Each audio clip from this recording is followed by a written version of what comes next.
Today I'm going to be reviewing the new Aston Martin Vantage Roadster, and I'm going to make you a promise. Because this is an Aston Martin, I, Scott Newman, solemnly swear to get through this entire review without once mentioning a certain British secret agent. So without further ado, let's take a closer look. Before we get into the details, don't forget to like the video, subscribe to the channel and leave a comment down below as to what you think of this British sports car. Right, let's get into it.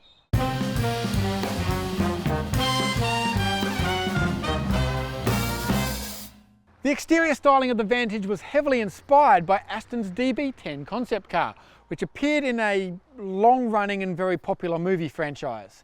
It changed remarkably little in the transition to becoming a full production car, and it looks pretty fantastic, doesn't it? Although this particular example has a few choice extras. The most important of which, to my eyes at least, is this, the grille. Now, the original Vantage, and this updated one actually as standard, has a huge gap here, a massive gaping maw like a whale shark. And to my eyes, it just doesn't work, especially when the rest of the package looks so good. It looks unfinished. And it seems I'm not the only one with that view, as when Aston updated the Vantage last year, it included the option of this more traditional vaned grille. Now, I know looks are subjective, but to me it makes the front end look so much more aggressive and stylish and complete. Other extras include these matte black mesh bonnet vents, lightweight 20-inch alloy wheels, behind which are these massive 400mm two-piece rotors, and gloss black for the mirrors, splitter, side skirts and diffuser. Chopping the roof off hasn't done the looks much harm either, which isn't always the case. And the roof is super fast too, taking less than 7 seconds to raise or lower at up to 50 kilometers an hour, which will be a lifesaver if you're suddenly caught in the rain. It doesn't do much for boot space though. The coupe can swallow up to 350 litres of luggage, whereas the Roadster is limited to just 200. Inside, things have actually gotten a bit better. The original Vantage coupe I drove a couple of years ago had this weird suede dash. I think it was meant to look racy, but it actually looked and felt a bit homemade. Now, as you can see, the dash is completely covered in leather, and it makes a big difference in justifying the Aston's price tag, which I'll get to in a moment. As with the outside, there are a few optional extras in here, notably a premium audio system, Alcantara headlining, this satin dark chrome trim and 16-way adjustable electric seats with heating and ventilation. Now I don't have the exact cost breakdown of the options, but clearly none of them are cheap as they add almost $70,000 to the price tag. This test car is $384,036 before on-road costs, while the basic price is $314,634.50. However, while the interior is undoubtedly improved, how do I say this? Aston Martin is a very small car company with relatively tiny budgets compared to the likes of Porsche or Bentley, and that's quite apparent in here. I mean, I like buttons, as once you know where everything is, things are pretty easy to find, but this just doesn't make a lot of sense. Why are all the buttons here and here all roughly the same size, shape and colour? There's no hierarchy that allows you to quickly find what you need. I mean, the roof controls are over here on the door, the seat controls are down here on the centre console. The material quality also leaves a bit to be desired in a near $400,000 car, though these knobs are real metal, which is quite nice. The infotainment is also a problem. When Mercedes took a stake in Aston Martin, it allowed us access to some of its technology, but sadly in the Vantage that means the command infotainment system, which wasn't particularly good when it was in Mercs, and that was 2 generations ago. And you know what? All these complaints and shortcomings completely disappear the moment you hit this button.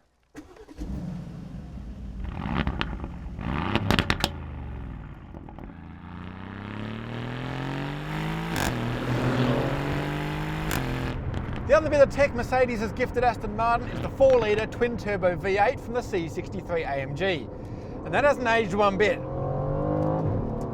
It develops 375 kilowatts and 685 newton meters in this application, which is enough to push the Vantage Roadster from 0 to 100 in 3.8 seconds and onto a 314 km/h top speed. To be honest, it doesn't quite feel as quick as those numbers suggest, but there's still mass as a grunt, and what's even better is the noise it makes. So I'm going to shut up and let you have a listen.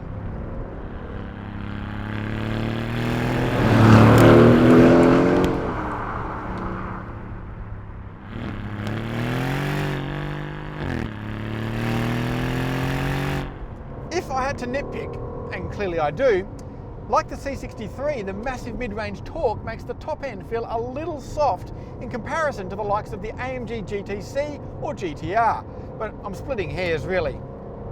The Aston also has a much better gearbox.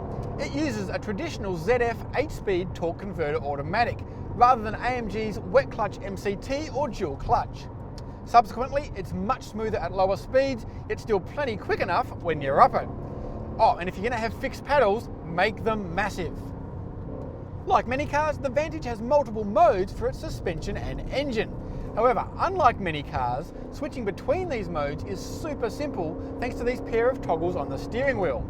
This left one adjusts damper stiffness, while the one on the right adjusts engine response, making it really easy to switch between Sport, Sport Plus and Track. But to be honest, on a good road like this, you're probably going to want Sport Plus dampers and Track engine with Track Mode ESP for good measure. What's conspicuous in its absence is any way to adjust the steering, and that's because Aston Martin knows what it's doing. Chief Engineer Matt Becker is renowned as one of the world's preeminent vehicle dynamics experts, and I suspect that's one of the primary reasons why the steering in this car is so good. The wheel itself is actually a bit weird. It's more of a square than a wheel, but the weighting is spot on, as is the rate of response. It's not super quick like a Ferrari, but it always gives you a good idea of what's happening at the front tyres. The suspension is also really nicely balanced. Yes, it's firm, but the ride is still decent, working with the road rather than hopping and skipping all over it. And that's important because while the Vantage is a small car, it ain't a light car. Aston claims that it weighs 1,628 kilos in its lightest form, so you're probably looking at around 1,750 kilos curb weight. Despite this, look, this car's just fun. I've got heaps of power, an amazing noise, great steering, strong brakes, plenty of traction, but the ability to brake it at will. It has all the elements that make you love cars and love driving. The specifications suggest that it's just a C63 Cabriolet for twice the money. But I've driven a C63 and a Vantage back to back, and while they've got the same engine, the Aston is definitely sharper, more focused and more capable. AMG's GT Roadster would be a better comparison, but I still reckon the Aston's got the better chassis. One little word of warning though, when it's slippery like this, when the grip runs out, it tends to do so at the rear first, which can make you slightly busy given how lenient the Track Mode ESP is. Of course, the elephant in the room is Porsche's ubiquitous 911, which is cheaper, faster, more efficient, and in a different league in terms of interior quality and technology. Though I'd give the Aston the nod on looks and noise. And that's kind of the whole point. Cars like this are all about how they make you feel, about putting a smile on your face every time you open the garage door, and that's something the Vantage excels at. The fact that it's pretty special to drive is just a major bonus, and if you've got deep enough pockets, the personalisation options are virtually limitless. Roof down on a good road and a nice day, it's enough to make you feel like James Bond. Ah, bugger.